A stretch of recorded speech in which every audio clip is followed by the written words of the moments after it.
বিসমিল্লাহির রহমানির রহিম। আসসালামু আলাইকুম। আসলে আসলে এত লোকের সামনে কথা আমি এই প্রথম বলছি আর কি।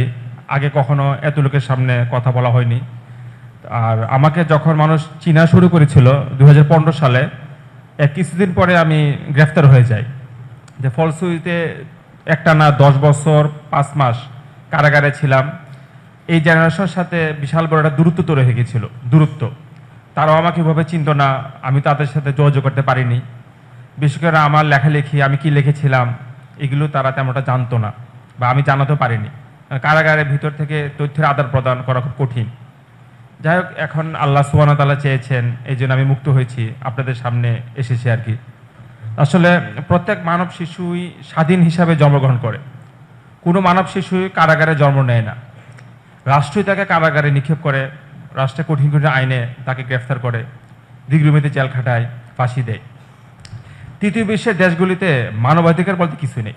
তারা রাষ্ট্রের তার নিজের নাগরিকদের উপর মানে ভাষায় বর্ণনা করা যায় না এমন অত্যাচার নির্যাতন করে। বাংলাদেশ, ভারত, পাকিস্তান, বার্মা, এই দেশগুলো আর কি। যেহেতু আমরা দীর্ঘ সময় একটা ফেসিবাদের শাসনের মুখোমুখি হয়েছিলাম, আসলে আমরা প্রায়ই একটা কথা বলি যে ফেসিবাদের পতন হয়েছে। আসলে কথাটা ভুল। ফেসিবাদের পতন হয় নাই, শুধু শেখ হাসিনা পতন হয়েছে। কারণ দীর্ঘ 15 থেকে 16 বছরে শেখ হাসিনা যাদেরকে নিয়োগ দিয়েছিল, সরকারি কর্মকর্তা, বিসিএস ক্যাডার, সার্কেল এসপি, গোয়েন্দা সংস্থা কর্মকর্তা, এরা সবাই বহাল তবিতে আছে। সর্বোচ্চ 1% মনে হয় না যে কারাগারে ঢুকেছে, মামলা হয়েছে। বাকি সবাই তাদের নিজ নিজ জায়গায় আছে। ফেসিবাদের যে পতন হয়নি, এর সবচেয়ে বড় উদাহরণ হলো, আমি যে জামিনে পাওয়ার পরও আমার 6টা গোয়েন্দা সংস্থা ক্লিয়ারেন্স লেগেছে কারাগার থেকে বের হওয়ার জন্য। বলা হয়েছিল যে একটা গোয়েন্দা সংস্থা যদি ক্লিয়ারেন্স না দিত, তাহলে আমাকে কারা কর্তৃপক্ষ ছাড়তো না, নতুন একটা মামলায় আমাকে আবার জড়িত করা হতো। এখন আপনি হাইকোর্ট থেকে জামিন পেয়েছেন, উচ্চ আদালত থেকে, আপনাকে ছেড়ে দিবে। এরপরও অফিস কল হয়, গোয়েন্দা সংস্থা ক্লিয়ারেন্স লাগে, অনেক ফর্মালিটি মেনটেন করে, মানে জামিন হওয়ার পরও। এমনকি সর্বশেষ বলা হয় যে আইজি প্রিজনের অনুমতি লাগবে। এই হচ্ছে বাংলাদেশ অবস্থা আর কি। তো রাসূলুল্লাহ সাল্লাল্লাহু আলাইহি সাল্লামের একটা হাদিস আছে যে আফদালুল জিহাদ, অত্যাচারী শাসকের সামনে সত্য কথা বলা সর্বোত্তম জিহাদ।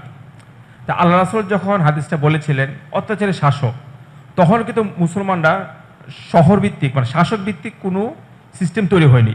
মুসলমানরা অল্প ছিল, আরবে ছিল গোত্রভিত্তিক শাসন।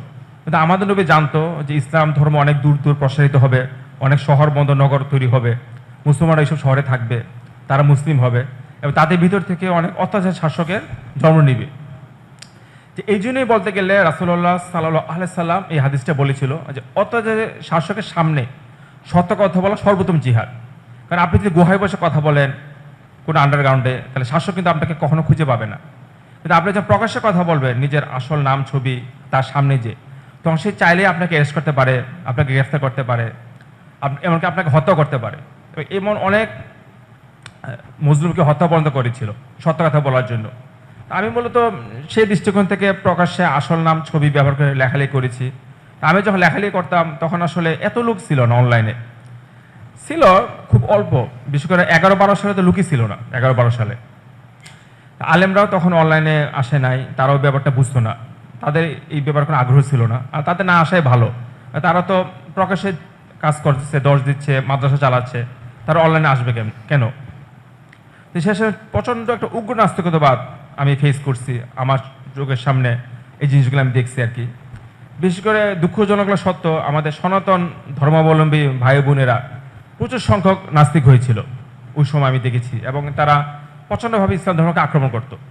আপনাদের চট্টগ্রামে যে চাকমা উপজাতি, এরাও কিন্তু প্রচুর ইসলাম বিদ্বেষী, আমি এদেরকে পেয়েছি অনলাইনে, খুব কট্টর ইসলাম বিদ্বেষী। তো সেই সময় আমি তাদের বিরুদ্ধে কিছু লেখালেখি করেছিলাম, কথা বলেছিলাম। তো অভিজিৎ রায় মূলত ছিল এই সকল নাস্তিকদের গুরু, মুক্তমনা ব্লক। সে ছিল মূলত বীজবৃক্ষ, সে নাস্তিক তৈরি করত।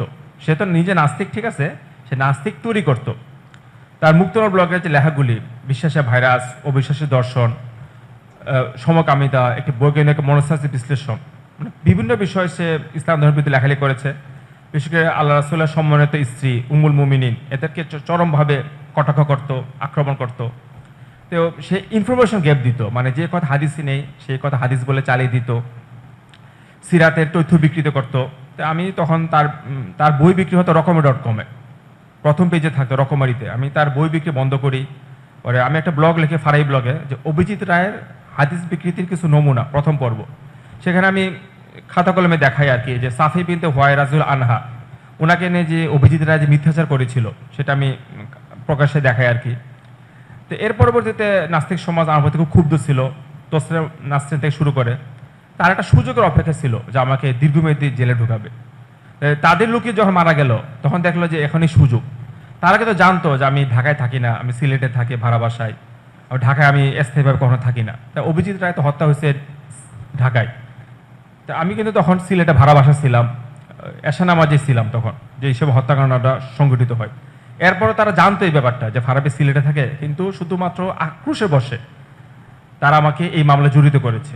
আর সর্বশেষ আর সবচেয়ে বড় কথা হলো, দ্য ডেইলি স্টার পত্রিকা 2015 সালের মার্চের 2 তারিখ আমি তার একটা পুরা প্রথম পৃষ্ঠাটা আমাকে নিয়ে কভার করে, দ্য কি সাসপেক্টেড এই শিরোনামে, মার্চের 2 তারিখ 2015 সালে।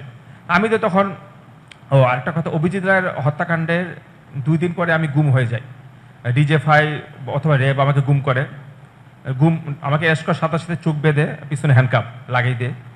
তারপর আমি 2 দিন ছিলাম তাদের ওইখানে। তারা আমাকে যে রুমে রেখেছিল ওই রুমে কোনো ভেন্টিলেটর ছিল না, খুব শ্বাসকষ্ট হয়েছে, বাতাসের কোনো আদান প্রদান ছিল না, খুবই কষ্ট। 100 বছর জেল খাটা তো কষ্ট না, দীর্ঘ সময় গুম থাকা যে কষ্ট। এখানে ঘাও হয়ে যায়, যাদেরকে দীর্ঘমেয়াদী গুম রাখে কানের এখানে ঘাও হয়ে যায়, এদেরকে চোখ এত টাইট করে বাঁধে, আর আপনি রাতে ঘুমাতে পারবেন না, কারণ হ্যান্ডকাপ থাকে পিছনে, হাত দুটা বাঁধা পিছনে, তারপরে ঘুমাবেন কীভাবে? তা আমি অনেক রিকোয়েস্ট করেছিলাম যে অন্তত আমার হাত দুটো সামনে বাঁধেন, যেন আমি একটু ঘুমাতে পারি রাতে। এই রিকোয়েস্টটা তারা রাখে নাই। এত নির্দয়, নিজ জাতির উপর, নিজ জাতির কর্মকর্তারা এত জুলুম করে, এটা বিশ্বাস করা যায় না। যে একই রাষ্ট্রের নাগরিক আমরা, জন্মসূত্রে মুসলিম, তারপরও যে ভিন দেশি না, যে পাকিস্তানে অত্যাচার করেছে 71 সালে, রোহিঙ্গাদের উপর বার্মিজরা অত্যাচার করে, আমাদের তো আমরা কি জাতি, বাঙালি বলি বা বাংলাদেশি বলি, এরপরও যে তারা এত জুলুম করেছে এটা আমার মুখে বলা যায় না। আর সবচেয়ে বেদনার জিনিস হলো যে অনেক মেয়েকে আপনারা জানেন এই 15-16 বছরে সন্ত্রাস দমন আইনে মামলা দেওয়া হয়েছে, এবং মামলা দেওয়ার আগে কিন্তু সন্ত্রাস দমন আইনে মামলা যাদেরকে মামলায় জড়িত করা হয়েছে এতে প্রায় সবাইকে আগে গুম করা হতো, ধরে কিন্তু সন্ত্রাস দমন আইনে মামলা দেওয়া হতো না, আগে গুম করা হতো, এরপরে মামলায় সন্দেশ দেখানো হতো, এরপর রিমান্ড। সেই মিলে সবাই জীবন থেকে 3-4 মাসের মতো সময় চলে যেত। মেয়েদেরকেও অনেক মুসলিম বোনকে সন্ত্রাস দমনের মামলা দেওয়া হয়েছে, এবং এদেরকে প্রথমে গুম করা হয়েছে। এবং আমরা শুধু কমান্ডার আলিফের কথা জানি র্যাবের, আরও অনেকে আছে যে আমাদের মুসলিম বোনদের উপর পাশবিক অত্যাচার করেছে গুম থাকা অবস্থায়। কিন্তু এই কথাগুলো কিন্তু বেশি একটা আসেনি, কারণ হলো যে মেয়েরা হয়তো লোক লজ্জার ভয়ে কথাগুলো বলেনি। কিন্তু এখন আজকে যে নারী সংস্কার কমিশন না কত কি তৈরি করা হয়েছে, তাদের তো উচিত এখন এগুলি তো তদন্ত করা, যে মেয়েগুলোকে সন্ত্রাস দমন আইনে মামলা দেওয়া হয়েছে এরা প্রায় সবাই ভিকটিম এবং গুমের শিকার। গুম থাকা অবস্থায় তাদের সাথে কি করা হয়েছিল এটা নিয়ে একটা স্বাধীন তদন্ত কমিশন গঠন করা উচিত। এবার আমাকে একটা ছেলে, আমি নাম বলবো, নামটা বললাম না, বনশ্রী থাকে, দেখতে খুবই সুদর্শন, কবি মাদ্রাসা, এবার সে আমাকে বলেছে যে র্যাবের এক কমান্ডার গুম থাকা অবস্থায় তাকে বলাৎকার করতে চেয়েছে। আমাকে নিজে বলেছে ছেলেটা। গুম শুধু গুম রাখা হয় নাই, এখানেও এই গুম থাকার ভিতরেও পাশবিক অত্যাচারগুলো করেছে। যদি সুন্দর ছেলে হয় তার সাথে কাম ভাব বিকৃত যৌনাচার করতে চেয়েছে, আর মেয়ে হলে তো কথাই নেই। তা আমরা কিন্তু অনেকেই এই ব্যাপারগুলো ঠিক জানি না, বা আজকে আমাদের যেসব ভাই বোনেরা মুক্তি পেয়েছে তারা হয়তো ভবিষ্যতে মামলা করতে ভয়ে বা গোয়েন্দা সংস্থা বিরক্ত করবে, ঝামেলা, এইসব হয়তো কথাগুলো বলছে না। কিন্তু আমাকে কিন্তু অনেকগুলি সুদর্শন ছেলে বলেছে যে ভাই গুম থাকা অবস্থায় আমাকে র্যাবের কমান্ডার, ডিজিএফের কমান্ডার বলাৎকার পর্যন্ত করতে চেয়েছে, কিন্তু আমি রাজি হই নাই। মেয়েদের উপর তো পাশবিক অত্যাচার হয়েছে, যতগুলি মেয়েকে গুম করা হয়েছে। একটা সেনা কর্মকর্তা, একটা পুলিশ কর্মকর্তা, ডিজিএফের কর্মকর্তা, র্যাব কর্মকর্তা কাউকে জেলে আসে দেখলাম না যারা এভাবে গুম করেছে, ঠিক আছে? আর মিন্টু রোড, যেটা ঢাকার মিন্টু রোড, আমাদের সময় সিটি ছিল না, শুধু ডিবি ছিল, ডিবি। এটা তো কি বলবো, জাহান্নামের একটা ক্ষেত্র ছিল। তো এখানেও প্রচুর মারধর করা হতো, প্রচুর, কারণ তারা মূলত স্বীকারোক্তিগুলো নিত। 164 কিন্তু তদন্ত কর্মকর্তা নেই, গুম থাকা অবস্থায় 164 নেওয়া হয় না। তাই মানুষজন সাধারণত কেউ স্বীকারোক্তি দিতে চায় না, মিথ্যা স্বীকারোক্তি, সে তো ঘটনার সাথে জড়িত না, তাহলে সে কেন ম্যাজিস্ট্রেটের কাছে স্বীকার করবে যে আমি কাজ করেছি? পাগলও তো এই কাজ করবে না, যে আমি যে ঘটনার সাথে জড়িত না আমি কেন এটা স্বীকার করবো? তখন কি করতো, প্রচুর অত্যাচার নির্যাতন করা হতো। তো গুম 164টা কীভাবে আদায় করতো আমি আপনাদের একটু উদাহরণ দিই।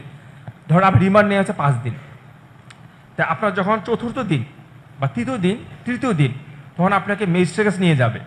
কোন ম্যাজিস্ট্রেট? যে ম্যাজিস্ট্রেট তাদের দলের যারা ছাত্রলীগ করে চাকরি পেয়েছে, অনেক ভালো ম্যাজিস্ট্রেট আছে যারা এগুলো পছন্দ করতো না, তাদের কাছে কখনোই ডিবি কর্মকর্তা বা র্যাব কর্মকর্তা নিয়ে যাবে না, কারণ সে তো এভাবে লিখবে না মিথ্যা 164। তাদের কিছু নির্দিষ্ট ম্যাজিস্ট্রেট ছিল, তাদের কাছে নিয়ে যাবে আপনাকে। কখন নিয়ে যাবে? আপনার রিমান্ড মঞ্জুর হয়েছে 5 দিন, তো 3 দিন চলে রিমান্ড, তখন নিয়ে যাবে। আপনি যদি 164 দেন ম্যাজিস্ট্রেটের সামনে, তাহলে আপনাকে কারাগারে পাঠিয়ে দিতে হবে। আর যদি না দেন তাহলে আবার আপনাকে ডিবি হাজতখানে নিয়ে আসবে। এবার 2 দিন কিন্তু তাদের হাতে সময় আছে। এই 2 দিন আপনার মানে পশু মনে মানুষকে মানে একটা সাপ মারার চেয়েও বেশি অত্যাচার করা হয়, যে তুই কেন 164 দিলি না, তোকে যে নিয়ে গেলাম 164 দেওয়ার জন্য তুই দিলি না কেন। এবার এত মারধর করা হয় যে যে সকল কর্মকর্তারা তাকে ধরে পিটায় তাদের পর্যন্ত ঘাম বাইর হয়ে যায়। মানে এত পিটানো হইতো যে আপনি তো মৃতবত, আর আপনাকে যে মারছে তার পর্যন্ত শরীর থেকে ঘাম ছুটে যেত, এত অত্যাচার করা হতো শুধুমাত্র 164 নেওয়ার জন্য। আর এই মামলাগুলো কিন্তু আপনি দেখবেন যে আমাদের যে মামলাগুলি দেওয়া হয়, জঙ্গি মামলা, মিলিটেন্সি, শুধুমাত্র স্বীকারোক্তি, কোনো ফরেন্সিক রিপোর্ট নেই, কোনো ডিএনএ টেস্ট নেই, কোনো সাক্ষ্য প্রমাণ নেই, কোনো চাক্ষুষ সাক্ষী নেই, এমনকি বাদীর এজাহারের নামও নেই। দুঃখজনক সত্য যে হত্যা মামলায় একটা বাদীর এজাহার, এটা কিন্তু খুব ইম্পর্টেন্ট একটা জিনিস। ফার্স্ট ইনফরমেশন রিপোর্ট, এফআইআর, ওখানে পর্যন্ত দেখা যায় যে যাদেরকে আসামি করা হয় তাদের নামগন্ধ নেই। তো এরপরে দেখা গেছে শুধু এই মামলাগুলো 164 কারণে 164 এটার কারণে ক্যাপিটাল পানিশমেন্ট, ফাঁসি দেওয়া হয়, লাইফ সাজা দেওয়া হয়। ঠিক আছে, জোরপূর্বক স্বীকারোক্তি আদায়, এটা তো খুবই ভয়ঙ্কর একটা ব্যাপার। এবং বাংলাদেশে সবচেয়ে বেশি এই জিনিসটা চলে, এবং এটা তারা নিয়েই ছাড়বে, কারণ তাদের তো মামলার কোনো সাক্ষ্য প্রমাণ উপস্থাপন করতে পারে না, কোনো ডিএনএ টেস্ট উপস্থাপন করতে পারে না।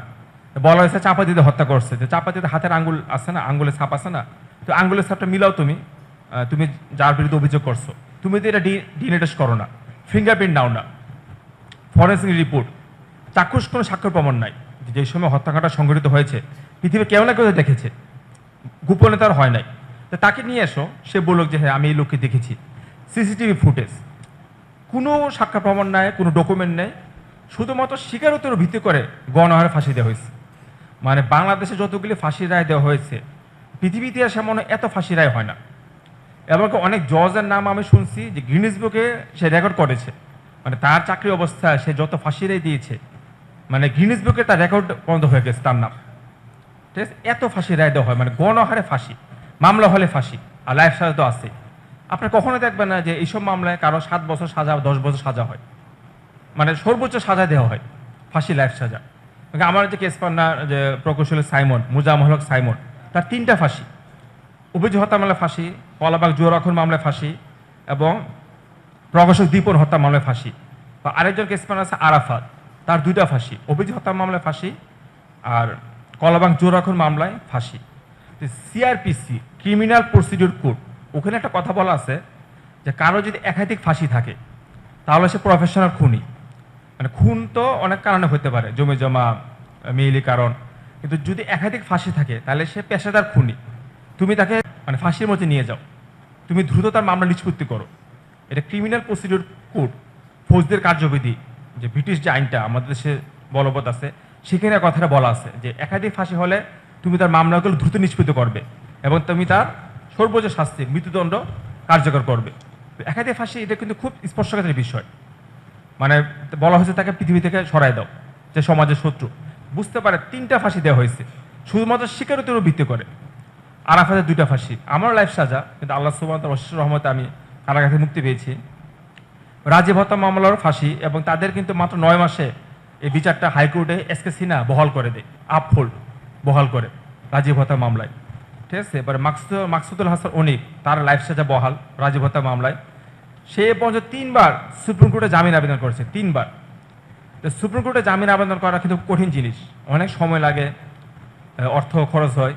এমনকি 5ই আগস্টের পরে 2025 সালের ফেব্রুয়ারি মাসেও সুপ্রিম কোর্টে জামিন চায় মাকসুদুল হাসান অনিক, যে এর ফেসিবাদ কিন্তু পতন হয়ে গেছে, এরপর কিন্তু জামিন দেওয়া হয়নি। তার হাজত মানে কাস্টডি 14 থেকে 15 বছর, সেই শেষে জামিন প্রাপ্য, তার সাজা মতো একটা লাইফ সাজা, অর্ধেক সাজা সে খেটে ফেলেছে, এরপরে কিন্তু তার জামিন দেওয়া হয়নি এই 2025 সালের ফেব্রুয়ারি মাসে। ঠিক আছে, তাহলে এখন বলে কিভাবে ফেসিবাদের পতন হয়েছে। ফেসিবাদের পতন হলে তো এত কথা বলতে হতো না, এত লোক জেলে থাকতো না। কমপক্ষে 200-র মতো লোক এখনো কারাগারে আছে। দুঃখজনক সত্য, বেশিরভাগই উত্তরবঙ্গের যারা কারাগারে আছে, যে 2005 সালের 17 আগস্টের ঘটনায় আহলেদের সম্প্রদায়ের মানে জেলখানায় আমার যতটুকু দেখছি যে 99% আহলেদের সম্প্রদায়ের লোকেরা কারাগারে আছে, বা সালাফি যেটা বলি আর কি। আমার তো মানে হানাফি মাযহাব দেওবন্দি আকিদার লোক মনে হয় শুধু হুজির কয়েকজন আছে, আর বাকি যা দেখছি সবাই সালাফি আকিদার। তবে তারাও আমাদের ভাই, আমাদের অবশ্যই তাদের মুক্তির জন্য চেষ্টা করতে হবে। কিন্তু এখানে একটা টেকনিক্যাল সমস্যা আছে যে তাদের বেশিরভাগ বাড়ি আছে উত্তরবঙ্গে, যারা এই মামলা আসামি, এবং দূর দূরান্ত এলাকা ঠাকুরগাঁও, গাইবান্ধা। তে তাদের যে সম্প্রদায়ের যে আলেমরা ছিলেন আহলাদিস আলেম, তাদের কিন্তু উচিত এখন আগে এগিয়ে আসা। আসলে জামিন না, তাদের ফ্যামিলিরও তো একটা খোঁজখবর নিতে হয়। দীর্ঘদিন ধরে কারাগার আছে, ফ্যামিলি কিন্তু ধ্বংস হয়ে গেছে। এমনকি আমি একটা উদাহরণ দিই যে আব্দুর রাজ্জাক একজন ব্যক্তি, ঠাকুরগাঁও বাড়ি, সে আজকে 20 বছর ধরে কারাগারে। সে আমাকে বললো যে ভাই, আমি প্রথম যখন সাজা হয় লাইফ সাজা 17 আগস্টের ঘটনা, খুব গরিব মানুষ, সহজ সরল, আমি প্রথম জেল আপিল করি। জেল আপিল হলো যে আপনি যখন কনভিক্টেড হবেন মানে সাজাপ্রাপ্ত, সরকার একটা আপিল করার সুযোগ আছে, এটাকে বলে জেল আপিল। তো সাধারণত এই আপিলটা অনেকে করে, অনেকে করে না। তো সে আপিলটা করছে, কিন্তু আপিলটা কোনো কাজ হয় না। জেল আপিল এগুলো এমনি পড়ে থাকে। অনেক কয়েদি জেল আপিল করছে, কিন্তু এগুলো কোনো আউটপুট পাওয়া যায় না। তো এসকে সিনহাজের ক্ষমতা প্রধান বিচারপতি হয়, চিফ জাস্টিস। তখন সে কি করে, জেএমবিতে মানে যাদের জেল আপিল ছিল মিলিটেন্সি মামলায়, ওই জেল আপিলগুলি গণহারে আপহোল্ড করে, মানে সাজাটা বহাল রাখে এসকে সিনহার নির্দেশে। মানে আপনার নিম্ন আদালতে লাইফ সাজা হয়েছে, আপনি হাইকোর্টে আপিল করছেন, চুপ থাকবো। আচ্ছা, আপনার নিম্ন আদালতে লাইফ সাজা হয়েছে, আপনার হাইকোর্টে আপিল করছেন সাজাটা কমানোর জন্য, ওইটা দেখা গেছে হাইকোর্টে তো কোনো ছাড় দিলই না, জেলা পেলে ওইটাও বহাল করে দিল লাইফ সাজাটা। তো এর পরবর্তীতে তার পরিবার যখন বুঝতে পারছে সে কখনো কারাগারে বের হতে পারবে না, তার ওয়াইফ গাজীপুরে চলে যায়, একটা গার্মেন্টস চাকরি করা শুরু করে। তার ছেলেটাও বড় হয়, ছোটোখাটো কাজ করা শুরু করে, মানে বললাম পুরো ফ্যামিলিটা ধ্বংস হয়ে গেছে। এর পরবর্তীতে ফেসিবাদের যে পতন হলো, তো জমি জমা যা ছিল, গ্রামের জমি জমা তো দাম তো খুব বেশিও না, অল্প টাকা। ওই ঠাকুরগাঁও, আমার থানার নাম ঠিক মনে নাই, রানী শঙ্কর বা এরকম কিছু একটা হবে থানার নামটা, ঠাকুরগাঁও আর কি। তো ওই জমি জমা বিক্রি করে অল্প কিছু টাকা হয়েছে, তো ওই টাকাটা নিয়ে বেশটা গেছে, বেশটা জামিনও করছে। জামিনের কাগজ উচ্চ আদালতে জামিন হবার পর জামিনের কাগজটা কিন্তু নিম্ন আদালতে আসে, হাইকোর্ট জজ কোর্টে, এটাকে বলে ফ্রেশ বিল। নিম্ন আদালতে যখন তার উচ্চ আদালতে জামিনের কাগজটা আসছে, নিম্ন আদালতে যে জজ ছিল সে যখন, জজটা আবার হিন্দু ছিল, 17 আগস্টের মামলা, সেটা কৌতূহল ভরে মামলাটা নিয়ে ঘাটাঘাটি করছে, দেখছে যে আরে এই মামলা তো সাজা আগেই বহাল 14 সালে জেলা পিলে, তাহলে এই মামলা আবার জামিন হয় কী হবে। সে পুরো তথ্যটা আবার হাইকোর্টে পাঠায় ওই বেঞ্চে, যে বেঞ্চ তার জামিন দেয়, বলে যে স্যার এই মামলাটা তো আগেই জেলা পিলে বহাল হয়ে গেছে সাজাটা, আপনি তাকে কীভাবে জামিন দিলেন। তো ওই জাস্টিসও জানতো না যে জেলা পিল, মানে জেলা পিলগুলি আসলে পুরো ফাও, ওইগুলি মানে কাগজপত্রগুলি কোনো মানে গুরুত্ব থাকে না, মানে পড়ে থাকে। তখন সে এত ভয় পেয়ে গেছে যে আরে জেলা পিলে সাজা বহাল, আমি জামিন দিলাম, জানলে তো আমার ক্ষতি হবে। সে সাথে জামিন বাতিল করছে, ঠিক আছে, জামিন হওয়ার পরে জামিন বাতিল হয়েছে। তো এত টাকা খরচ করে জামিন যে করলো ফেসিবাদের পতনের পরেও, কিন্তু সে কিন্তু জেল থেকে বেরোতে পারলো না, আব্দুর রাজ্জাক। তা সে আমাকে রিকোয়েস্ট করছিল শেখ হারুনুজুর কাছে এই পুরো ব্যাপারটা বলতে। তা আমি বলছি আমি বলবো, কিন্তু শেখ তো অনেক মামলা নিয়ে ব্যস্ত। তো এই জন্য আমার এই কথাগুলি অবশ্যই উত্তরবঙ্গের ভাইরা দেখছেন, আহলাদি সম্প্রদায়ের, ওনাদের উচিত তাদের পাশে দাঁড়ানো। আপনাদের সম্প্রদায়ের লোক, একটা দুর্ঘটনা ঘটেছিল, আপনি তাদের পাশে দাঁড়াবেন, আমরাও আছি। উট পাখির মতো চুপ বেঁচে থাকলে হবে না, ঠিক আছে, আখিরাতে সবাইকে জবাবদিহি করতে হবে, ঠিক আছে। এখন অবশ্যই আপনাদের উচিত তাদের পাশে দাঁড়ানো। আমার পক্ষে এখন উত্তরবঙ্গে যাওয়া সম্ভব না, আর আমি বললেও তারা আমার কথা শুনবে না, কিন্তু তারা আমার কাছে খুব কাতর সহকারে উত্তরবঙ্গে মুসলিম ভাইরা অনুরোধ করেছিল তাদের যে মামলাগুলি দেখার ব্যাপারে। আর মামলাগুলিও আসলে যেহেতু একটা ট্যাগ আছে একটা সংগঠনের, আবার বিএনপির সময় ঘটনাগুলি ঘটেছিল, তো মামলাগুলো তো সহজও না যে আপনি যাবেন দিয়ে দিবে জামিন, মানে একটু কঠিন আছে। এই জন্য সবার সম্মিলিত প্রচেষ্টা লাগবে, এবং তাদেরকে যদি মুক্ত করা যায় তাহলে মোটামুটি কারাগার খালি হয়ে যাবে, মানে ওইরকম আর কেউ থাকবে না ওই ওই সময় যে সিরিজ। এবং অনেক নিরীহ আহলেদিস পরিবারকে আমি দেখছি এই মামলায় ভিকটিম হয়েছে, মানে তারা এই সংগ্রহে জড়িত ছিল না, কিন্তু বাড়ি ছিল কোনো আশপাশের নেতার বাড়ির সাথে। তাদের সম্প্রদায়ের কোনো নেতা ছিল বড় ওই সংগঠনের, তাকে তো আর পায় না খোঁজা, কারণ যারা মূলত ঘটনা ঘটায় তাদেরকে পাওয়া যায় না, আশপাশের নিরীহ লোকরাই অ্যারেস্ট হয় এসব ঘটনায়। তো সেই হিসাবে তার চাচা, মামা, চাচাতো ভাই, তাদেরকে এই মামলায় জড়িত করা হয়েছে। আর বাংলাদেশ হচ্ছে এমন একটা দেশ, আপনার যদি কোনো মামলায় চার্জশিটের নাম থাকে তাহলে আপনার ক্যাপিটাল পানিশমেন্ট হয়ে যাবে। বিশেষ করে মিলিটেন্ট মামলায় নিম্ন আদালতের জজ 1% ছাড় দেয় না। আপনার চার্জশিটে আপনার নাম আছে মানে আপনি দোষী, এখন আপনি হয় ফাঁসি না লাইফ সাজা আপনার উপর বহাল করে দিবে। এই জন্য ওই আমার তো ধারণা অনেকে এগুলো জানেও না, কারণ যারা জেল খাটে নাই তারা এই ব্যাপারগুলির সম্পর্কে আইডিয়া নাই যে কত লোক এখনও কষ্ট করছে, ঠিক আছে, এবং মানবতার জীবনযাপন করছে। দেখা গেছে 5ই আগস্টের পরে আমার আর্থিক সমস্যা অনেকটা মিটছে, অনেক ভাইরা আমাকে সাহায্য করছে কারাগারে।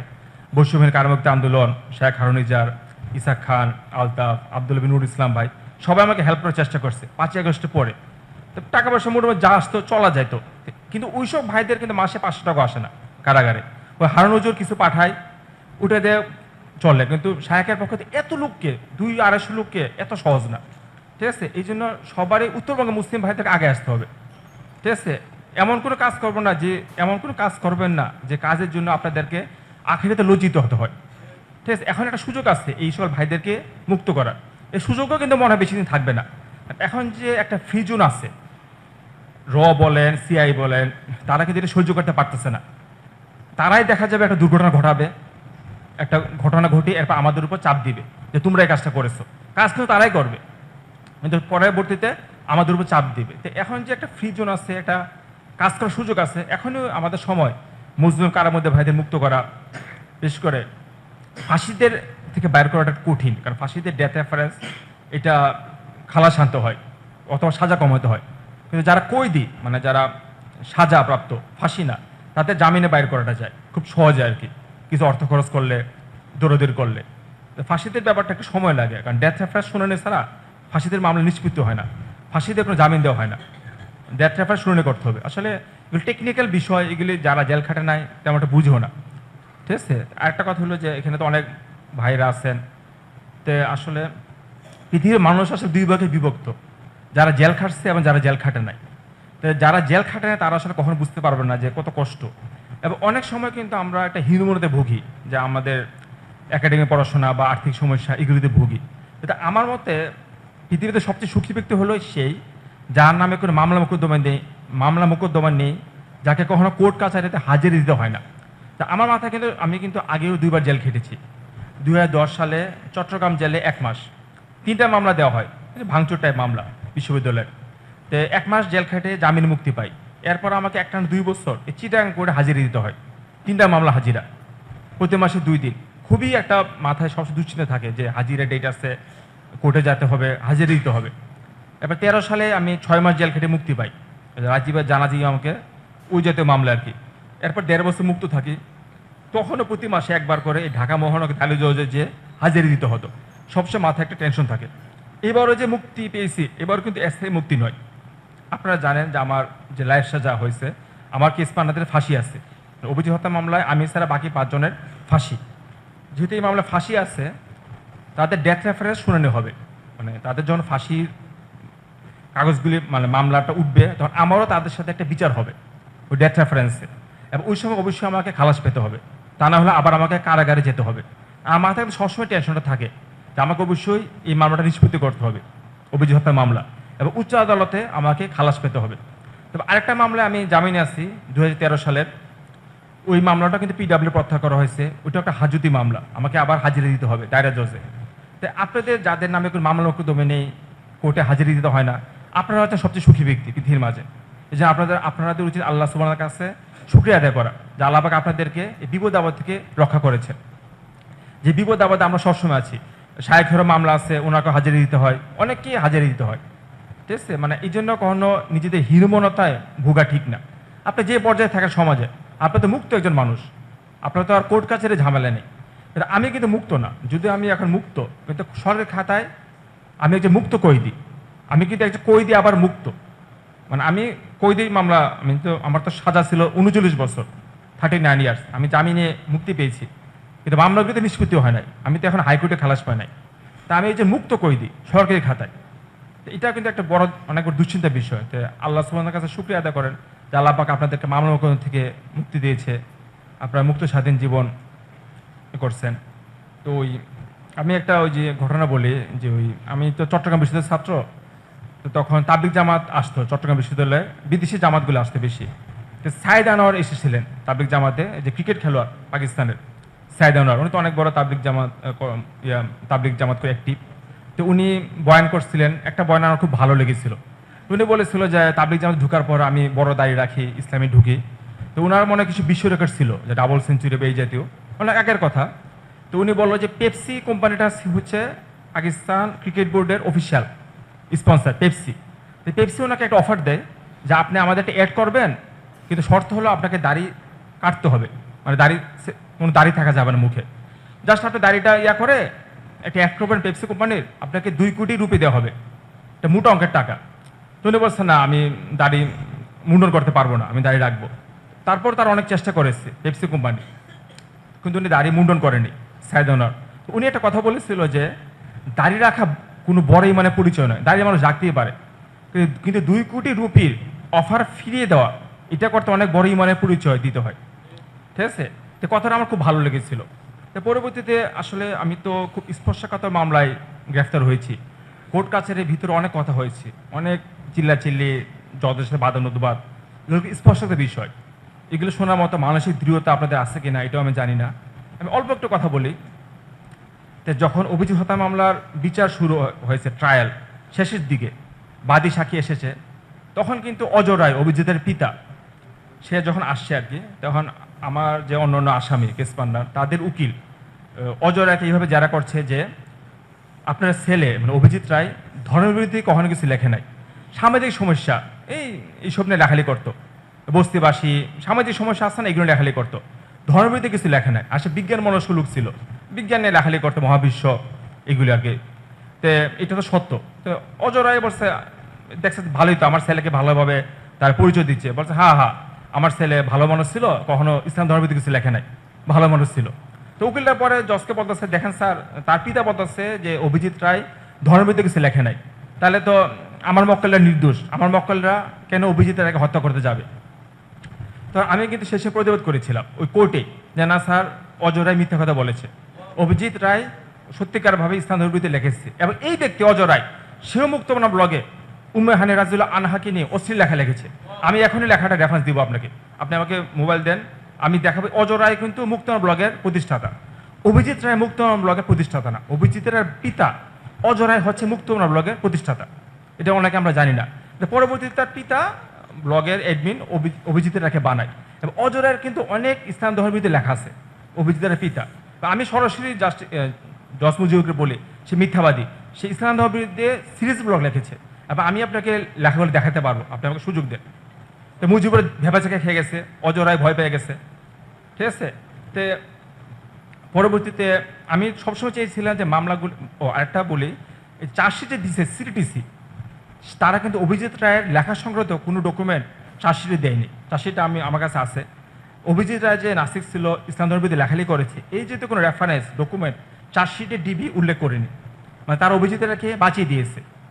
ঠিক আছে, কিন্তু আমি সবসময় চেষ্টা করেছিলাম যে মামলাটা এই প্যাটার্নে চলুক, যে সে ইসলাম ধর্মের বিরুদ্ধে লেখালেখি করেছে, মানে যেটা সত্য কথা। কিন্তু আমার সাথে যারা ছিলেন মামলা জড়িত তারা কখনো এটা চায় নাই। কিন্তু আজকে মনে হয় যে তারা যদি মামলাটা এই প্যাটার্নে আসতো, যে সে অভিজিৎ রায় সংকুচিত নাস্তিক, ইসলাম ধর্মের বিরুদ্ধে লেখালেখি করেছে, তাহলে হয়তো এই যে প্রেক্ষাপট, এই প্রেক্ষাপটে আমরা একটা ছাড় পেতাম। কিন্তু আমার কাছে রায়ের কপি আসছে, ওখানে একটা কথা লেখা নাই যে অভিজিৎ রায় ইসলামের বিরুদ্ধে লেখছে। কারণ হলো চাষের দেওয়ার সময় ডিবি এই জিনিসটা হাইড করছে, মানে সিটিটিসি তার অভিজিৎ রায়ের কোন লেখা সংক্রান্ত মুক্তন ব্লকের লেখা জমা দেয়নি চার্জশিটে। এবং কি মামলা যখন ট্রায়াল চলছে, আসামি পক্ষের উকিলরা তারা অভিজিৎ রায়কে একটি ভালো মানুষ, যে সামাজিক সমস্যা বিজ্ঞান মনস্ক এইভাবে উপস্থাপন করেছে আসামি পক্ষের উকিলরা, বা আমার সাথে যারা মামলা জড়িত হয়েছিল। এখন আমি কোর্টে একটা কথা বলেছিলাম যে স্যার, বিজ্ঞান মনস্ক যদি হয়ে থাকে তাহলে তো ঢাকা ইউনিভার্সিটির ফিজিক্স কেমিস্ট্রি ম্যাথের প্রফেসরদেরকে আগে খুন করার কথা, তারা তো সবচেয়ে বেশি বিজ্ঞান নিয়ে কাজ করে। বিজ্ঞান মনস্ক হলে তো কেউ তাকে হত্যা করবে না, বিজ্ঞানের সাথে ইসলামের কোনো ধর্মের কোনো বিরোধ নেই। কোরআনে তো মহাবিশ্ব নিয়ে বহু আয়াত আছে কোরআনে। আল্লাহ রাসূলের পুরো জীবনটা বিজ্ঞান, কত হাদিস আছে বিজ্ঞান নিয়ে আলোচনা করা হয়েছে, এখান থেকে কত কিছু উদ্ঘাটন করা হয়। তো বিজ্ঞান মানুষকে হলে আবার হত্যা করতে যাবে কেন? তা তো ফিজিক্স কেমির বইটা শিক্ষক কেউ বেঁচে থাকার কথা না, দুনিয়ায় সবাই মরে যাওয়ার কথা। কিন্তু কথা হলো আমার একার পক্ষে তো কোর্টে কিছু করা সম্ভব না। তারপর তখন ফেস্টিভ্যালের সময় ছিল, আমার কোনো উকিল ছিল না। তো পরবর্তীতে যখন একটা মামলা যখন সাক্ষী ক্লোজ হয়, তখন একটা সাফা সাক্ষীদের সুযোগ দেয়, বা 342 যেটা বলি আত্মপক্ষ সমর্থন, 342 ধারায় জজের সামনে আত্মপক্ষ সমর্থন করার সুযোগ দেওয়া হয়। তো এটা মৌখিক দেওয়া যায়, লিখিত দেওয়া যায়। তা আমি সিদ্ধান্ত নিয়ে আমি লিখিত দিব। তা আমাকে কোর্ট থেকে জেলখানে অর্ডার পাঠায় কাগজ কলম দেওয়ার জন্য।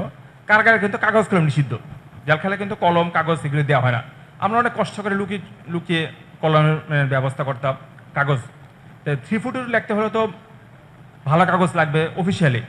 কোর্ট থেকে আমি তখন জজকে বলি যে স্যার কাগজ কলম তো জেলখানে দেওয়া হয় না, আপনি কোর্ট অর্ডার পাঠান আমাকে 342 লেখার জন্য কাগজ কলম দিতে। তখন জজ মুজিবর ওনারও কিছু ভালো দিক ছিল, উনি কোর্ট অর্ডার পাঠায়, জেল সুপারকে বলে যে ফারাবিকে কাগজ কলম দাও, সে জবানবন্দি লাগবে তার। তা আমি যখন দেখি যে পুরো মামলাটা এইভাবে চলেছে, যে অভিজিৎ রায় যে ভালো মানুষ ছিল, ইসলাম ধর্মবিদ কিছু লেখে নাই, উনি বিজ্ঞান মনস্ক ছিলেন, মানে তার যে কুকীর্তি কোথাও মামলায় কোথাও বলা হয় নাই, মানে সরকার পক্ষ বলে নেই, আসামি পক্ষের উকিলরাও বলে নেই, মানে একটা গঙ্গা জলে ধুয়ে দিছে। তার মতো ভালো লোক দুনিয়ার কেউ নাই যে গঙ্গা জলে ধুয়ে দিছে তাকে। তখনই আমি কিন্তু ছোটোবেলায় আমার বাড়ি ব্রাহ্মণবাড়ি সদরে, আমরা পারিবারিকভাবে ধার্মিক, যে শায়েখ যে বললো মাওলানা মহিউদ্দিন খান, ওনার যে মাসিক মদিনা পত্রিকা ছিল, মদিনা পত্রিকা কিন্তু প্রতি মাসে আমাদের বাসায় রাখা হতো। মাওলানা মহিউদ্দিন খানের অনেক বইপত্র আমার বাসায় ছিল, আমি ছোটোবেলায় পড়েছি। পরে শাইখুল ইসলাম হযরত হুসেন আহমদ মাদানী রহমতুল্লাহ আলাইহির জীবনী ছোটোবেলায় আমরা পারিবারিকভাবে পড়েছি, পারিবারিকভাবে। পরে তাফসির মারিফুল কুরআন, দেওবন্দি আলেমদের যে ব্রিটিশ বিরোধী সংগ্রাম, ইস্ট ইন্ডিয়া কোম্পানি, এগুলি সম্পর্কে আমাদের পড়াশোনা ছিল, আমি নিজেও পড়াশোনা করেছি। আমার একটা কনসেপ্ট ছিল এই ব্যাপারে। তো হুসেন আহমদ মাদানী রহমতুল্লাহ আলাইহি মহারানী ভিক্টোরিয়ার বিরুদ্ধে একটা শক্ত 342 দিয়েছিল একটা মামলায়, যে মহারানী এখানে ইতিহাস বলি একটু। 1857 সালে যে সিপাহী বিদ্রোহ হয়, এটা সিপাহী বিদ্রোহ না, এটা আলেম এবং সিপাহীদের সম্মিলিত চেষ্টায় এটা বিদ্রোহ হয় 1857 সালে। তো বিপ্লবটা ব্যর্থ হয়, এবং প্রচুর সংখ্যক আলেম ভারতীয়দেরকে হত্যা করা হয়, আন্দামান নিকোবর দ্বীপপুঞ্জে নির্বাসন দেওয়া হয়, অনেক ম্যাসাকার ঘটে মুসলমানদের উপর। সেই সময় মহারানী ভিক্টোরিয়া প্রতিজ্ঞা করে যে মানে ভারতবর্ষকে আমরা শাসন করব, কোনো কোম্পানি না, আমি নিজে ভারতবর্ষের শাসনভার নিলাম এবং মুসলমানদের ধর্মচর্চা করার অধিকার দিব, সব রকম যে সমস্যাগুলো আমি সমাধান করব। কিন্তু পরবর্তীতে ব্রিটিশ সরকার তাদের অঙ্গীকারটা বজায় রাখেনি, এই জন্য কিন্তু আলেমরা আবার আন্দোলনে ঝাঁপিয়ে পড়ে, মাহমুদ হোসেন দেওবন্দ, হুসেন আহমদ রহমতুল্লাহ আলাইহি সবাই। তো উনাকে যখন গ্রেফতার করা হয়, তো উনি তখন একটা শক্ত 342 দেয় মহারানী ভিক্টোরিয়ার বিরুদ্ধে, যে আপনি ওয়াদা ভঙ্গ করেছেন, আপনি যে প্রতিশ্রুতি দিয়েছিলেন যে ইস্ট ইন্ডিয়া কোম্পানি থেকে শাসনভার, স্বায়ত্তশাসন আপনি আমাদের দেননি, স্বাধীনতা অনেক পরের ব্যাপার। খুব সুন্দর একটা 342 লেখে। এটার কারণে ওনাকে মাত্র 4 বছর জেল দেওয়া হয় মাল্টায় সিসিলি, যে ভূমধ্য সাগরের একটা দ্বীপ মাল্টায়। তা আমি জবানবন্দিতে পড়েছিলাম, তখন আমি ছোটো আর কি। তো আমার তখন মাথায় চিন্তা আসে যে আসলে এখন তো একটা সুযোগ, এই যে শেখ হাসিনা যে অত্যাচার নির্যাতন করছে আমাদের উপর, জুলুম অত্যাচার, নাসিরদেরকে এইভাবে প্রমোট করছে, নাসিরদেরকে ইউরোপ আমেরিকা পাঠিয়ে দিচ্ছে, একটা মুক্ত ব্লগারকে গ্রেফতার করা হয় না, উল্টা আমাকে 5টা মামলা দেওয়া হয়েছে। এখন একটা সুযোগ যে আমি এই জিনিসটা লিখিত আকারে, ডকুমেন্ট আকারে আমি এই জবাবগুলি দিব, শেখ হাসিনা অপকীর্তি, নাসিরদের অপকীর্তি। এবং কোর্টের ডকুমেন্ট 342, এটা একটা সাহিত্য কিন্তু। কবি কাজী নজরুল ইসলামের একটা বিখ্যাত বই আছে, নাম হয়তো শুনছেন, রাজবন্দির জবানবন্দি। এটা কিন্তু একটা 342। উনি কিন্তু ব্রিটিশ রাজ্যের বিরুদ্ধে একটা শক্ত জবানবন্দি দিয়েছিল। উনি এখানে বলেছিল যে আপনি হচ্ছেন রাজা, আমি হচ্ছি কবি, আপনার হাতে আছে রাজদণ্ড, আমার হাতে আছে ন্যায়দণ্ড। কবি কাজী নজরুল ইসলাম কিন্তু অনেক প্রতিবাদী ছিলেন, কিন্তু ওনাকে সাজা দেওয়া হয়েছিল মাত্র 1 বছর। তাই আমি পরবর্তীতে ওনাদের হোসেন আহমদ রহমতুল্লাহ আদর্শ অনুসরণ করে এই জবানবন্দিটি লিখি, যে Sheikh Hasina atheist republic state, নাস্তিকবাদী রাষ্ট্রে পরিণত করেছে বাংলাদেশকে। অভিজিৎ রায়ের যে কুকীর্তিগুলি মুক্তান ব্লগের, আমি রেফারেন্স সহকারে দিই, যে এই ব্লগে সে উমুল মোমিনীদেরকে নিয়ে অশ্লীল কথা লিখেছে, আপনি যাচাই করে দেখতে পারেন, ব্লগগুলো এখন আছে মুক্তান ব্লগে। এবং তখন জজ মুজিবর কিন্তু আমি নিষেধ করেছিল, তুমি এই কাজটা করো না, তুমি যদি স্বীকার করো আমি তোমাকে সাজাতে বাধ্য হব। আমি বলছি সাজা দিলে দেন, জেল তো খাটাইতেছেন, আমি সাজা ভয় পাই না। তো আমি চাইছিলাম একটা ঐতিহাসিক দলিল হিসাবে থাকুক, সেই হিসেবে আমি ওই 342 দিই আর কি, যেটা QR কোড দেওয়া আছে, আপনারা পড়তে পারবেন। তখন অনেকে আমাকে পাগল বলেছে, কারণ হাসিনা তখন বহাল তবিয়তে ওটা শেষ করব এখন ইনশাল্লাহ। তো যেটা বলছিলাম যে আমি ওইখানে শেখ হাসিনার বিরুদ্ধে সরাসরি বলি যে শেখ হাসিনা বাংলাদেশকে একটি এথিস্ট রিপাবলিক স্টেট পরিণত করতে চাচ্ছে, এবং জজ মুজিবুর রহমানও রিকোয়েস্ট করে যে আমি যেন এই কথাগুলি না বলি, এই কথাগুলি বললে সে আমাকে ক্যাপিটাল পানিশমেন্ট দিতে বাধ্য হবে। কিন্তু এরপরও আমি বলি যে স্যার এখন তো 6 বছর ধরে জেল খাটছি, আরও জেল খাটাবেন, আমি যদি স্বীকার নাও করি তাও আপনি আমাকে সাজা দেবেন, কারণ আপনার মতিগতি এরকমই। তো এখন কয়েদি পোশাক যদি পরতেই হয় তাহলে স্বীকার করেই পড়ি, এর অস্বীকার করলাম, এরপরও কয়েদি পোশাক পরালেন, তাহলে লাভটা কি হলো? তো স্বীকার করেই কয়েদি পোশাকটা পরবো আমি, কারণ আপনি তো সাজা দিবেনই আমাকে। তো তখনই বলতে গেলে আমি এই স্বীকারোক্তিটা লিখি আর কি। তো দেখা গেছে যে আমার সাথে যারা মামলায় জড়িত হয়েছিল তারা কিন্তু সবকিছু অস্বীকার করেছিল যে অভিজিৎ রায় ভালো মানুষ ছিল, ইসলাম ধর্মের থেকে কিছু লেখালেখি করে নাই, এরপরেও কিন্তু তাদের সর্বোচ্চ সাজা দিয়েছে। তা আমি স্বীকার করার পরও আমাকেও একটা সর্বোচ্চ সাজা দিয়েছে। তো এখন দেখেন সেই হিসাবে যেহেতু সর্বোচ্চ সাজা জজ দিয়েছে, তাহলে স্বীকার করে সাজাটা নিলে তো ভালো হতো হিসাবে। আমি অস্বীকার করলাম, তাহলে লাভটা কি হলো? আমাকে তো সে সাজা দিয়ে দিল, ঠিক আছে। কারণ তৃতীয় বিশ্বের দেশগুলিতে রায়গুলি পূর্ব নির্ধারিত থাকে, রায়গুলি আপনাকে সাজা দিবেই, আপনি স্বীকার করেন বা না করেন। তা আমার আরেকটা মামলা সাজা হয়েছিল 2023 সালের 30 জানুয়ারি ঢাকার সাইবার কোর্টের বিচারক এম জুলফিকার হায়াত। উনি কিন্তু আমাকে 7 বছর সাজা দেয় শেখ হাসিনা কূটনীতি মামলায়। মোট সাজা হয় 39 বছর, 39 ইয়ার্স। তা আমি এখন একটু হার্ড টক করবো, আশা করি এটা আপনারা ভবিষ্যতে কাজে লাগবে। ওই ইতিহাস এটা এমন একটা জিনিস যেটা আপনি যদি পড়াশোনা করেন তা আপনি ভবিষ্যতে কি করবেন এটা সময় একটা ধারণা পাবেন। ইতিহাস এটা খুবই গুরুত্বপূর্ণ একটা বিষয়। তো ইসলাম ধর্মের যারা মনীষী ছিল তারা কিন্তু আমাদের ইতিহাসগুলি খুব সুন্দরভাবে সংরক্ষিত করে রেখেছে, এবং আমরা কিন্তু এখান থেকে অনেক কিছু দিক নির্দেশনা পাই ভবিষ্যতে আমরা কীভাবে চলবো। তো একদম সম্মানিত সাহাবী মিকদাদ ইবনে আসওয়াদ রাদিয়াল্লাহু আনহু, ওনার কাছে একবার একজন ব্যক্তি এসে বলছিল যে আপনি কত সৌভাগ্যবান, আপনি আল্লাহ রাসূলকে সরাসরি দেখেছেন, তার উপর ঈমান এনেছেন, তার সাথে সময় কাটিয়েছেন। আমার যদি এরকম সৌভাগ্য হতো, আমি যদি আল্লাহ রাসূলকে দেখতে পেতাম, তার সাথে থাকতে পারতাম। তখন এই কথা শুনে সাহাবী হযরত মিকদাদ ইবনে আসওয়াদ রাদিয়াল্লাহু আনহু খুবই অসন্তুষ্ট হয়েছিলেন এবং খুবই রাগান্বিত হয়েছিলেন। উনি বলছিল যে এই ব্যক্তি বর্তমানকে ছেড়ে অতীতকে নিয়ে টানাটানি করছে। উনি বলছিলেন যে আমাদের সময় যারা ছিল তারা অনেকেই ঈমান আনতে পারেনি, অনেকেই মুনাফিক হয়ে মারা গেছে, মুশরিক হয়ে মারা গেছে, অনেকে যে ঈমানের যে কাঠিন্য ওই সময় যে মক্কি জীবনে যে কষ্টকর দিকগুলি ছিল সেগুলো সহ্য করার ক্ষমতা ছিল না, অনেকেই কাফের মুশরিক অবস্থা মারা গেছে। তুমি এখন যে সময়ে জন্ম নিয়েছো তোমার তো ঈমান আনয়ন করতে কোনো কষ্ট হচ্ছে না, কেউ তোমাকে মারধরও করছে না, তুমি নিজের মতো করে সহি সালামতে তো ধর্মচর্চা করতে পারছো, ঈমান রাখতে পারছো। এখন বলা যায় না তুমি যদি ওই সময় জন্ম নিতে তোমার কি অবস্থা হতো, হয়তো তুমি কাফের মুশরিক হয়েও মারা যেতে পারতে। সূরা সফে আল্লাহ সুবহানাহু ওয়া তাআলা বলেছেন যে তোমরা এমন কথা বলো কেন যেটা তোমরা করো না, করতে অক্ষম। নিজেকে কখনো এই যেহেতু কোনো পরীক্ষায় নিপতিত করা যাবে না যে পরীক্ষার জন্য আমি উপযুক্ত না।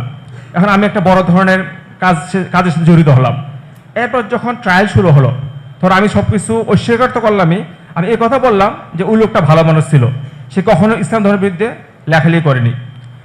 ব্লগার হত্যা মানে আমাদের যারা মিলিটেন্টি মামলা খায় আমাদেরকে একসাথে রাখা হয় কারাগারে, বিভিন্ন সংগঠন নিষিদ্ধ সংগঠন আছে, একসাথে রাখা হতো। তো আমরা সবার ব্যাপারে সব কিছু জানতাম, মামলা কাগজগুলি দেখেছি। দুঃখজনক হলো সত্য যে রাজীব হত্যা মামলায়ও ঠিক এই কাজটা হয়েছে। থাবা বাবা অর্থ রাজীব হত্যা মামলায় আইও মানে পুলিশের ডিবি কর্মকর্তা রাজীবের কোন লেখালেখি চার্জশিটে অন্তর্ভুক্ত করেনি।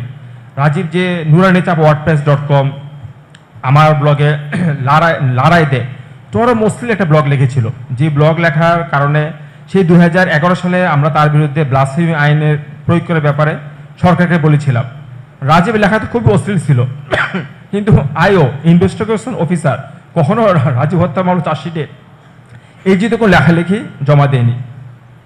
এবং দুঃখজনক সত্য রাজীব হত্যা মামলাতে ট্রায়াল চলে তখন আসামি পক্ষের উকিলরা বলে যে রাজীব নিয়মিত জুম্মা নামাজ আদায় করত, সে একজন সামাজিক মুসলিম ছিল, সে কখন ইসলাম ধর্মীতে লেখালেখি করে নাই। এবং রাজীবের পিতাও এটা স্বীকার করেছে, মানে মিথ্যা স্বীকার, যে হ্যাঁ তার ছেলে ভালো মানুষ ছিল, সে কখনো ইসলাম ধর্মের বিরুদ্ধে লেখালেখি করে নাই। এবং এখন কোনো পিতাই চায় না যে তার ছেলে নাস্তিক, এটা কোর্টে সবার সামনে বলবে। সকল পিতাই বলবে যে আমার ছেলে ভালো মানুষ ছিল, ইসলাম ধর্মের বিরুদ্ধে কিছু লেখে নাই। তো আমার কথা হলো যে এই যে রাজীবকেও আমরা জুম্মার নামাজ আদায়কারী বানিয়েছি কোর্টের মাঝে, আমরা কি কোনো ছাড় পেয়েছি? এই মামলাটা এখন হাইকোর্টে বহাল, ফাঁসি লাশ সব আছে। তো যারা এই বুদ্ধিগুলি আসছিল মাথায় যে আমরা রাজীবকে যদি ভালো মানুষ বানাই, মুসলিম বানাই, তাহলে হয়তো আমরা ছাড় পাবো, ছাড় তো পাই নাই, হাইকোর্টে পর্যন্ত সাজা বহাল। বরং আজকে যদি সত্য কথাগুলো বলা হতো সেই সময় কোর্টে, এবং এটা যদি নথিভুক্ত থাকতো, তাহলে এই সময় প্রেক্ষাপটে আমরা একটা ছাড় পেতাম, একটা জনমত তৈরি হতো।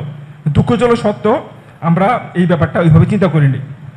তো এই জন্য আমি বলবো যে এমন কোনো কাজে জড়িত হওয়া যাবে না যে কাজে আমি যোগ্য না, বা আমি পরবর্তীতে নিজের ইস্তেমা থাকতে পারবো না। ইস্তেমা থাকা অনেক বড় একটা ব্যাপার, ঠিক আছে? হযরত মিকদাদ ইবনে আসওয়াদ রাদিয়াল্লাহু আনহু যেটা বলেছিলেন, সূরা সফে যেটা বলেছিলেন, এবং আল্লাহ সুবহানাহু ওয়া তাআলার কাছে সবসময় নিরাপদ জীবন প্রার্থনা করা উচিত, যে আল্লাহ আমি যেন নিরাপদ থাকতে পারি, সহি সালামত আমার যেন বাকি জীবন অতিবাহিত হয়, নিজেকে কঠিন পরীক্ষা যেন আমি পতিত না হই। এবং সূরা বাকারাতে বলেছে যে হে আল্লাহ, তুমি আমাদের উপর এমন বোঝা অর্পণ করবে না যে বোঝা বহন করতে আমরা অক্ষম, আমাদেরকে জালিম কওমের উৎপীড়ন পাত্র করো না, পানি খাইতে হবে না, আমাদের জালিম কওমের উৎপীড়ন পাত্র করো না। আল্লাহ সুবহানাহু এক সাহাবী আল্লাহ রাসূলের সামনে সবরে দোয়া করেছিল যে আল্লাহ তুমি আমাকে সবর দাও, ধৈর্য শক্তি দাও। আল্লাহ রাসূল কিন্তু এই দোয়া করতে নিষেধ করেছেন। উনি কি বলেছিলেন যে তুমি নিরাপদ জীবন চাও আল্লাহর কাছে, বিপদ আপদ মুক্ত। আর একটা কথা বলি যে এই মামলাগুলি দেখা যায় খুব হার্ড মামলাগুলি, কেউ জামিন দিতে চায় না, শুনানি হয় না। কারণটা কি? কারণটা কিন্তু আপনারা অনেকে জানেন না যে এই মামলাগুলো তো জটিল হয়েছে কেন। 2015-16 সালে যে হত্যাকাণ্ডগুলো সংঘটিত হয়েছিল, প্রত্যেকটা হত্যাকাণ্ডের পরে 6 থেকে 7টা বিবৃতি দেওয়া হয়েছে বিভিন্ন সংগঠনের নামে, আনসার ইসলাম, AQIS, ABT, এই জাতীয় সংগঠন, 90 JMB, IS, বিভিন্ন নিষিদ্ধ সংগঠন, গুপ্ত সংগঠন। আমি জানি না বিবৃতিগুলো কারা দিয়েছে, হয়তো দুষ্কৃতিকারী বা সেই সময় যারা এই ঘটনাগুলো মানে সরকার পক্ষ বা যে কেউ বিবৃতি দেওয়া হয়েছে, এটা সত্য। বিবৃতিগুলি কিন্তু নথিভুক্ত হয়েছে কোর্টে, মামলা চার্জশিটে, যে এই হত্যাকাণ্ডটা এই দল সংঘটিত করেছে এবং এই দলের নাম চার্জশিটে নথিভুক্ত। এমনকি যে টুইটার থেকে দায় স্বীকার করেছে সেই টুইটার স্ক্রিনশটও চার্জশিটে আছে। কোর্ট কাছারে কিন্তু ভাই কোনো হাসি ঠাট্টার বিষয় না, যেটা আপনার চাচাতো ভাই না, ফুফাতো ভাই না, জজ যখন ইচ্ছা যাবেন, যা ইচ্ছা বলবেন। তো এই যে বিবৃতিগুলো দেওয়ার কারণে মামলাগুলো খুব হার্ড হয়েছে, মামলাগুলো একটা সাংগঠনিক ট্যাগ লেগেছে। মামলাগুলি জিনিসটা একটু সহজভাবে বোঝাই, বাংলাদেশে প্রতিদিন 8 থেকে 10টা হত্যাকাণ্ড হয় প্রতিদিন। তো এইগুলি সিভিল হত্যাকাণ্ড, কে না কে করছে কেউ জানে না, কিন্তু যখন বিবৃতি হবে একটা হত্যাকাণ্ডের পরে, তখন হত্যাকাণ্ডটা একটা নির্দিষ্ট দল বা ব্যক্তির উপর, গোষ্ঠীর উপর ট্যাগ হয় যে হত্যাকাণ্ড তারা সংগঠিত করেছে। যেহেতু বিবৃতিগুলি বিভিন্ন ইসলামী দলের নামে দেওয়া হয়েছিল, পরবর্তীতে ইসলামিস্টদের উপর প্রচণ্ড একটা চাপ পড়ে 15-16 সালে। প্রচুর সংখ্যক ইসলামিস্ট সেই সময় গ্রেফতার হয় এবং এই যেহেতু মামলা, এই যেহেতু সংগঠনে এদেরকে জড়িত করা হয়, তখন কিন্তু বারবার বলা হয়েছিল যে স্যার আমরা তো এগুলো জড়িত না, আমাদের কেন গ্রেফতার করছেন? তখন বলছে দেখো বাবা বিবৃতি আছে, আমাদেরকে লোক দেখাতে হবে যে আমরা এই সংগঠনের কিছু লোক ধরছি, তবে তুমি এই সংগঠন না করলেও এখন আমরা এই সংগঠন দেখাবো, কারণ আমাদের লোক দেখাতে হবে। কারণ আমি জানি না বিবৃতিগুলো কারা দিয়েছে, কিন্তু এত ক্ষতি হয়েছে মামলাগুলো যে বর্তমানে কোনো জাস্টিস এই মামলাগুলো শুনতে চায় না। যে আপনারা যে এদের মুক্তি চান, ভালো কথা, আলহামদুলিল্লাহ, কিন্তু মুক্তি চাইতে হলে তাকে মামলা শুনানি করতে হবে, ডেথ রেফারেন্স শুনতে হবে। সে তো এটা শুনতে চাবে না, কারণ সে এটা তো সাংগঠনিক খুন, এখানে বিভিন্ন বৈশ্বিক জেহাদের সংগঠনের নাম আছে। তো সেই প্যারা নিবে কেন এই জাস্টিস? আর নিতে গেলেও তো সে তো ছাড় দিতে চাবে না, কারণ সে ভয় পাবে যে আমার তো পরে কি না কি হয়। আজকে যদি বিবৃতিগুলো না দেওয়া হতো তাহলে মামলাগুলি সাধারণ মামলা হতো, এত হার্ড হতো না। আর ওই সময় এত মুসলিম ইসলামিস্টকে এই জাতীয় কারাগারে নিক্ষেপ করতে পারতো না, ঠিক আছে?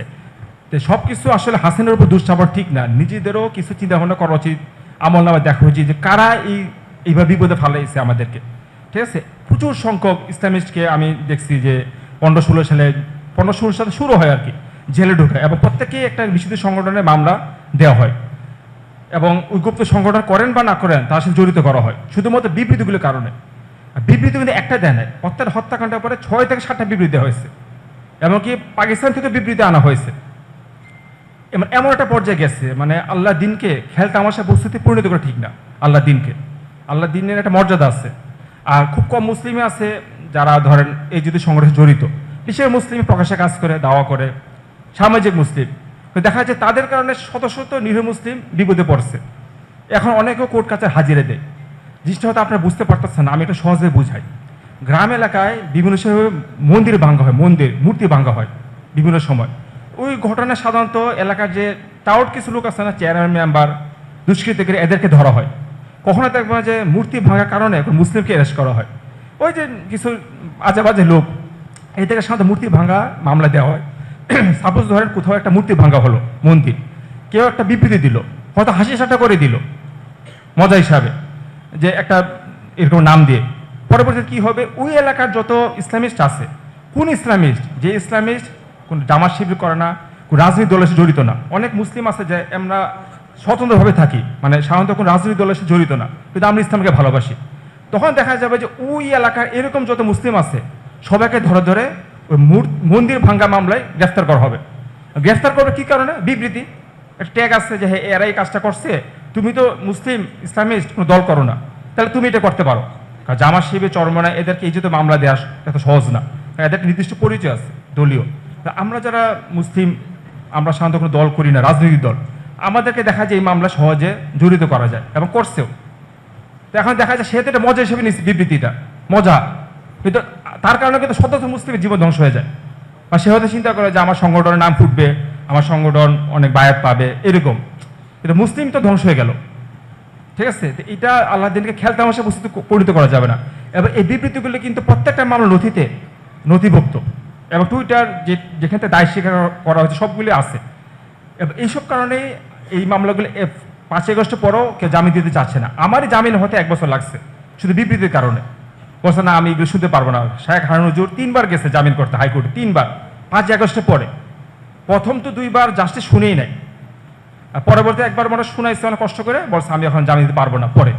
পরবর্তী শেখ আইন মন্ত্রণালয় যিনি দায়িত্বে ছিলেন, আর মির সালে হেফাজত ইসলাম যুগ্ম মহাসচিব, আইন মন্ত্রণালয়ে যোগাযোগ করে, ওনারা গ্যারান্টি দিয়ে যে না যা হয়েছে ফারাবি যেটা করছে ফেসিলিটির সময় আর কিছু হবে না, সে এই জাতীয় সংগঠনে জড়িত না, তাকে ফাঁসানো হয়েছে, আপনারা তার জামিনটা দেন। আজকে এতদিন হয়ে গেল, 11 বছর, তাকে বাইর করেন। অনেক কষ্ট করে পরবর্তীতে আব্দুল নুরুল ইসলাম ভাই অনেক যুদ্ধ করে, ফাইট করে সরকারকে করা হয়, মানে জামিন করা হয়, অনেক কষ্ট হয় শুধুমাত্র এই বিবৃতিগুলির কারণে। কোনো জাস্টিস, কোনো সরকার চাবে না যে একটা নিশ্চিত এইরকম জাতীয় কোনো সংগঠনের লোককে কারাগার থেকে বের করা, তার এটা ভয় পায়, আন্তর্জাতিক চাপ আছে সব কিছুর উপর। তো এই জন্যই বললাম যে এইগুলো কিন্তু হার্ড টক। আমি আগে বলছি যে এই কথাগুলি শোনা, সহ্য করার ক্ষমতা আপনাদের আছে কিনা। আমি যে জিনিসগুলি দেখছি কাছ থেকে, এগুলো তো আপনাদের কোনো ধারণাই নেই কি হয়েছিল কোর্ট কাছারির ভিতরে ট্রায়ালের সময়। ঠিক আছে, এই জন্যই সাহাবী হযরত মিকদাদ ইবনে আসওয়াদ রাদিয়াল্লাহু আনহুর কথাটা মনে রাখতে হবে যে এমন কোনো পরীক্ষায় চাওয়া যাবে না যে পরীক্ষাতে আমি উপযুক্ত না। বা সূরা সফের আয়াতটা যে তোমরা এমন কথা বলো কেন যেটা তোমরা করো না। ঠিক আছে, আল্লাহ সুবহানাহু ওয়া তাআলা যেন আমাদেরকে সহজ সরল জীবন দেয়, বিপদাবাদ মুক্ত। ঠিক আছে, ব্যাপারটা আরেকটু সহজভাবে বোঝাই। ওই একদল ছাত্র স্কুল ছুটির পরে বাসা যাচ্ছে, পাশে একটা ডুবা পড়ে, ব্যাংক হ্যাঙ্গে করে। ছাত্ররা ওই যে ঢিল নিয়ে ব্যাংকের উপর ঢিল মারতেছে, অনেক ব্যাংক মারা যাচ্ছে।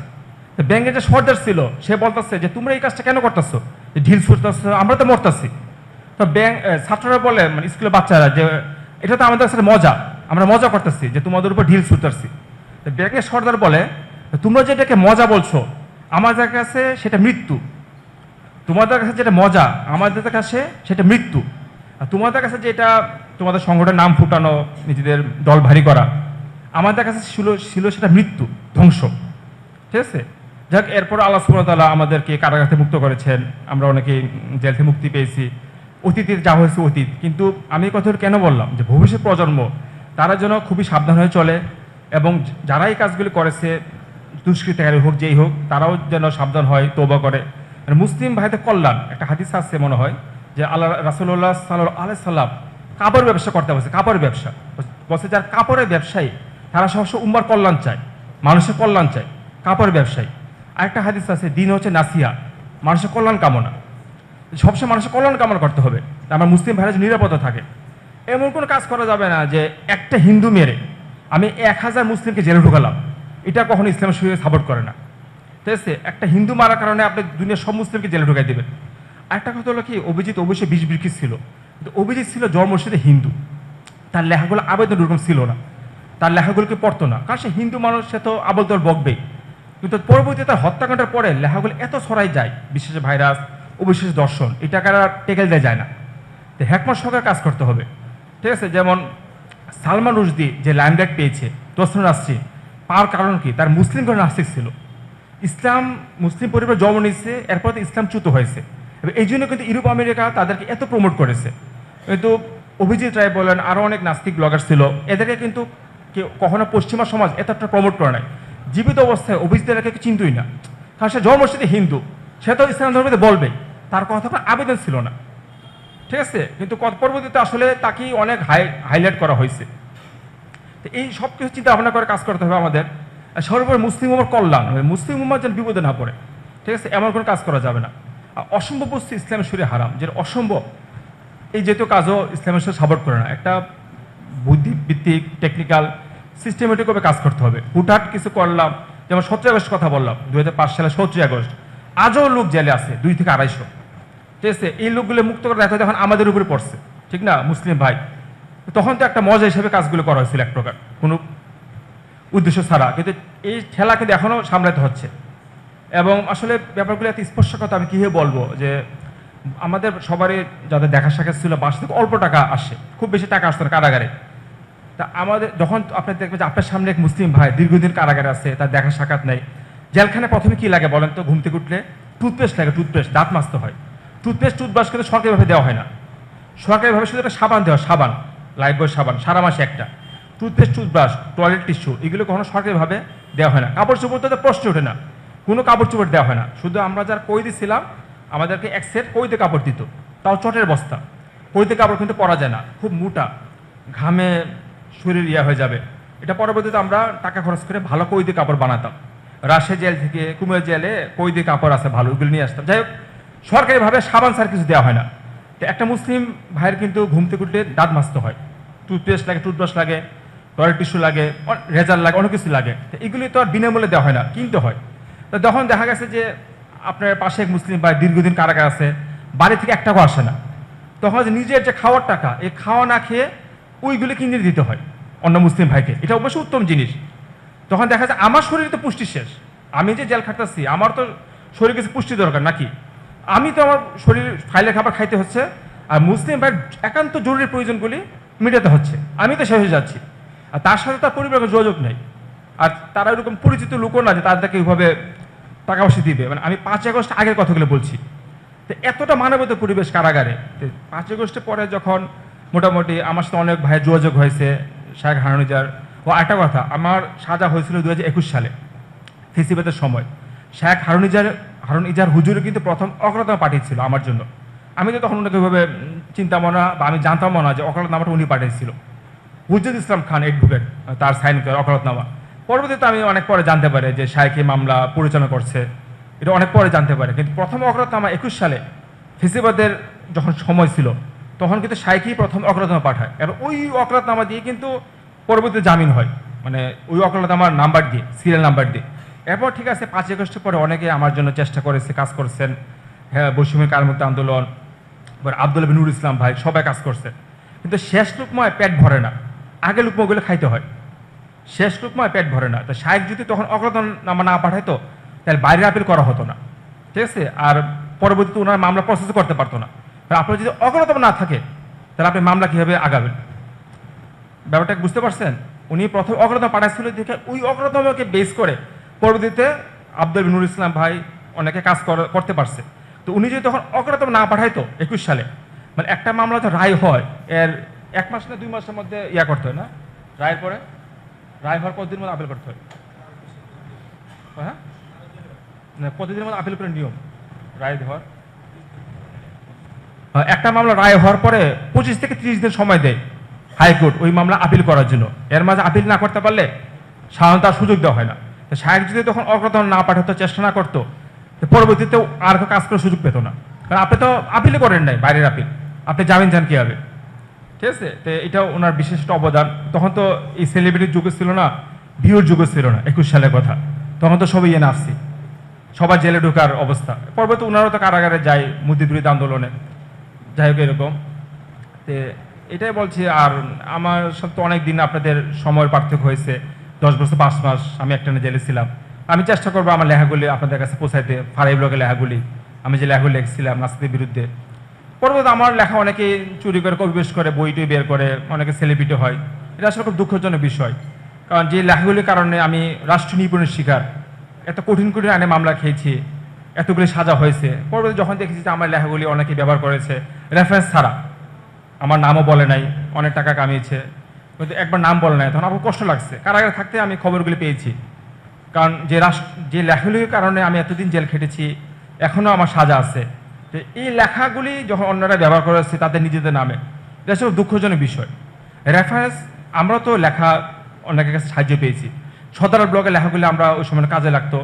ইমাম গাজ্জালির থেকে আমরা অনেক কিছু শিখেছি। ইমাম গাজ্জালি, তাফসির মারিফুল কুরআন, মাওলানা মুহিউদ্দিন খান, আমরা লেখলে সাধারণত ওনাদের নামগুলি বলতাম যে এটা ইমাম গাজ্জালির কিমিয়া সাদাত থেকে, মাওলানা মুহিউদ্দিন খানের লেখা থেকে, তাফসির মারিফুল কুরআন থেকে এটা পেয়েছি। কিন্তু বর্তমানে অনেকে সেলিব্রিটি হয়েছে কিন্তু রেফারেন্স দেয় নাই, মানে সব কিছু সে নিজে আবিষ্কার করেছে, সে নিজে জ্ঞানী, তার মাথা থেকে সব আসছে, ঠিক আছে, অন্য কেউ কাছ থেকে জ্ঞান আহরণ করেনি, মানে এমন একটা অবস্থা। কিন্তু কারো নাম বলতে খুবই কষ্ট হয়, বইয়ের টাকা দিতে হবে, এরকম এরকম। দেখ আল্লাহ সুবহানাহু ওয়া তাআলা আমাদেরকে এইগুলিতে হেফাজত করুক। আর কথা তো আসলে একদিনে শেষ হয় না, কথা আরও আছে, আস্তে ধীরে আরও কথা বলবো। আমি তো অনেক লেখালি মাথায় ছিল আমার, যে লেখাগুলো আমি প্রকাশ করতে চেয়েছিলাম, কিন্তু কারাগারে ঢোকার পর এই লেখাগুলি আর আমি প্রকাশ করতে পারিনি। এই লেখাগুলো নিয়ে আসলে আপনাদের সাথে আমি কথা বলবো, কনসেপ্টগুলি নিয়ে, যে লেখাগুলি আমার মাথায় ছিল। চেষ্টা করবো একটা বই বের করতে, লেখাগুলি নিয়ে সব কিছু গুছাইতে আর কি। তো এখনও তো মামলা শেষ হয় না, দোয়া করবেন যেন মামলাটা হাইকোর্টে খালাস পাই, আমার অনেক মুসলিম ভাই যারা আছে তারা যেন মুক্তি পায়। আল্লাহ সুবহানাহু ওয়া তাআলা কারাগারে কোন মুসলিমকে না রাখেন, কোন মুসলিমকে। ও আরেকটা কথা, কারাগারে যে শুধু ইসলামিস্ট আছে ব্যাপারটা শুধু তা না, কিন্তু অনেক নিরীহ লোককেও কিন্তু পুলিশ হত্যা মামলা, মাদক মামলা, অস্ত্র মামলায় হয়রানি করেছে, গ্রেফতার করেছে, তারা জেলে আছে। তারা একটা রিকোয়েস্ট করেছিল আমাকে খুব, যে 569 ধারা, ওই ধারায় যেন তাদেরকে ছাড়াই ব্যবস্থা করা হয়, মানে বিশের আওতা। মানে কোনো কয়েদি যদি 20 বছর সাজা খাটা হয়ে যায়, রেয়াত সহ অথবা রেয়াত ছাড়া, মানে আমরা তো যার কয়েদি বছরের 3 মাস মার্কা পাই, সেই হিসাবে 20 বছর সাজা মানে যদি খাটা হয়, হয় কাস্টডি অথবা মার্কা সহ, তাহলে কারা কর্তৃপক্ষ তাকে ছেড়ে দিতে পারে। এটাকে বলে বিশের আওতা। এই বিশের আওতায় কিন্তু আজকে 10-11 বছর হলো কাউকে ছাড়া হচ্ছে না। বিশের আওতা ছাড়া হলে অনেক মুসলিম ভাই কারাগার থেকে মুক্তি পাবে। তো ওই জিনিসটা যেন সরকার দেখে, বিশের আওতা ছাড়ার ব্যাপারে। ঠিক আছে। আসসালামু আলাইকুম।